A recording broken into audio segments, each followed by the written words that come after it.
In this video, I'm going to show you how to replace your rear brake caliper on this Hyundai Sonata. Use a 21mm socket, remove all 5 of your lug nuts, and then we'll take the wheel off.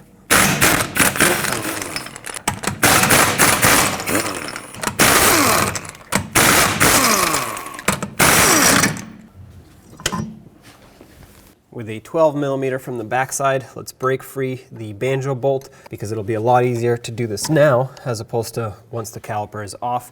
And then I'm going to snug it back up, that way we don't lose fluid while we take everything apart. So at this point, let's get the caliper off of the bracket.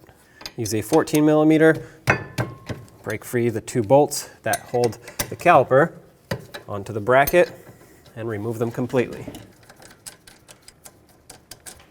Now you can grab the caliper, set it aside. I'm going to set it right here on the control arm, that way it doesn't pull on the brake hose. Remove the brake pads. And now we have to unbolt the caliper bracket from the knuckle. One bolt is easily reachable right here with a 12mm.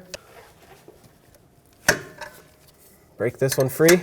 However, the other one is behind this control arm. And no, you don't have to take the control arm out as long as you have a wrench. Preferably a box end wrench because an open end isn't going to have enough grip. And with that, you can just break this bolt free. Because a wrench is the only thing you can get in here, the last person that touched it likely did not over tighten it because it's going to be hard to do with just a little wrench. So as long as it was torqued to spec, it shouldn't be too tight. Remove this top bolt. And then, unfortunately, we're going to have to wrench this bolt the whole way out. Once you can't wrench it anymore because your wrench gets stuck in there, take some needle nose pliers and just spin it out the rest of the way. This should be free enough to where you can just unthread it loosely. Now, if you could do it by hand, you would, but my fingers don't fit in there. So needle nose pliers is all I have to unthread this the rest of the way. All right, this is now unthreaded off of the bracket. To get this out of here, we just have to pry it away a little bit. And there we go. Now you can remove the caliper bracket. Here's the new caliper bracket. Let's add some grease to this area here where the anti-rattle clips go. Not a lot. I'm using silicone paste, but it's meant for brakes too. Make sure you use some high temperature grease here. And you want to put a thin layer in here, just enough to prevent rust from building up. Put the anti-rattle clip in, make sure you press it down to secure it all the way, and then we'll do the same to the other side here. Again, a thin layer, because if you put too much, it'll actually squeeze onto the rotor once you put the clip on, and that is not a good thing. You don't want grease on your rotor. Put this on, make sure it's secured down all the way on both sides. Now I want to add some grease to the slider pins here, or at least inspect them to make sure that they have enough. So pull these out. As you can see, there isn't a lot. I'm going to add a little bit inside the boot here. This is going to act as a reserve of grease. It's also going to get on the ridge here, and that's where the slider seals up. So make sure you have some grease there. Put a little bit on the slider pin itself. Not a lot, otherwise it'll just get wiped off as you try to slide it in. Put it back in, and as you can see, there's some air built up there. I'll show you how to squeeze that out, and to get that out, all you have to do is squeeze down on the pin, squeeze the boot, any excess air will come out. And unless it's pushed out like this, as long as it's retracted, you're fine. And now do the same to the other side. Now let's grab the caliper bracket and slide it over the rotor. Make sure you line it up with the bolt hole, just like that. Kind of falls into place, and now we can start threading in this bolt. Again, with the pliers, that's all I can fit in here, but the threads are nice and clean, so the bolt is easy to spin, and basically is the only way to do it unless you remove the control arm.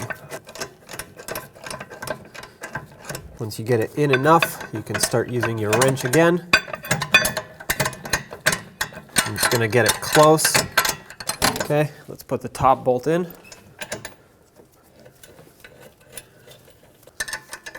Gives these a snug, and then I can't torque this one, but I can torque this one, so I'm going to, and then this one I'm just going to tighten up with a wrench, because again, that's all I can fit in here. So that's pretty much snugged up. I'm going to go a little extra. Okay, that's nice and tight. Torque this top one. The torque for this is 54 foot-pounds. Take your brake pads, slide those in. Make sure they slide in nice and easy, and they move around in here once they're in. If they don't move around, something's wrong, and you want to make sure you check these anti-rattle clips so that the pads are not hanging up. Next, take the caliper and slide it over the pads and over the slider pins here. Let's put the 2 bolts in, and then we'll torque these to 23 foot-pounds once they get bottomed out. If your slider pins are spinning like this as you try to tighten these bolts, you can use a 15mm wrench or some pliers and hold these. Unfortunately, you can only use a thin wrench, and you only want to have is a 5/8. It's not a 15, it's a little bit bigger, but it'll work because it doesn't need to put a lot of force on it, it just needs to hold it in place. Again, you can also use pliers. That's 23 foot-pounds for this one, and 23 foot-pounds for this one as well. Now we need to get ready to transfer over the brake hose. So I'm going to start by removing this bleeder screw cover, and then with a 10mm, I'm going to break the bleeder screw free so that as I put the hose on, it can start gravity bleeding. Air will be pushed out while the fluid comes in through the bolt. Now with a collection bucket underneath, take the old caliper and let's remove the banjo bolt. I'm using a 12mm socket. There we go. Let the caliper drain in your bucket because it will be full of fluid. And then take the banjo bolt off of the hose. And now it's important to make sure that you don't see any copper washers still attached to the hose. These ones both came off. I have one on the bolt and the other one's on the caliper. Clean off the surface here. Then you want to take your new banjo bolt with 1 copper washer, slide that on, slide it through the hose, and then put the other copper washer on the other side. That'll sandwich the hose between these two, and that's what's going to make your seal. Now, line it up with the caliper. This is going to be a little tricky just because it's hard to see. Okay, try to start it on by hand so that it doesn't cross thread. Now this new bolt is an 11mm, so I'm going to take my wrench and just bottom it out. It's important, however, that you make sure the hose lines up with that divot in the caliper. The little pin is there to line it up the right way. You don't want it to be at an angle. We'll bottom it out. That's bottomed out right there. Then I'm going to take my longer wrench so I have some leverage, and I'm going to give it about half a turn total. That's going to completely squeeze these 2 copper washers, and that's what makes your seal. So it's important that you get it tight. Don't over tighten it because you will strip it out. And now it's just as important to clean off any mess that you made because you don't want to confuse it for a potential leak. It's important that you find any leaks that are present here. So I'm going to spray this down with brake parts cleaner, get it all degreased. And as you can see, we already have fluid coming down. That means gravity has pushed all the air out and has pulled fluid through. Now after the gravity bleed, your job is not done. You have to do a manual brake bleed as well, and that consists of having someone inside the vehicle pumping the brake pedal. Of course, first check your master cylinder to make sure it's full. After a few pumps of the brake pedal, have that person hold pressure on the brake pedal while you open the bleeder screw. Be careful because fluid will come shooting out, potentially some air. After the pedal has reached the floor, close this off, repeat the process until you get no more air bubbles coming out of here. At that point, your manual brake bleed is done and you can move on. Assuming that's done, clean up any residual fluid from the bleeding procedure. You don't want to confuse it for a leak once again. Cap off the bleeder screw. It's important that no debris gets in there. Now pump up the brake pedal and let's put the wheel on. Let's get the wheel back on. Start on all 5 of your lug nuts, bottom them out, and torque them to 80 foot-pounds.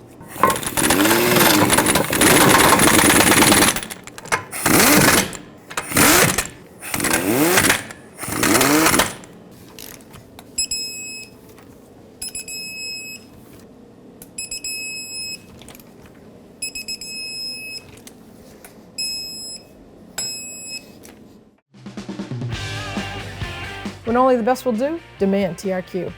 The only company that lets you view before you do. TRQ is committed to offering the highest quality aftermarket auto parts that are engineered for peace of mind. Thanks for using and viewing with TRQ.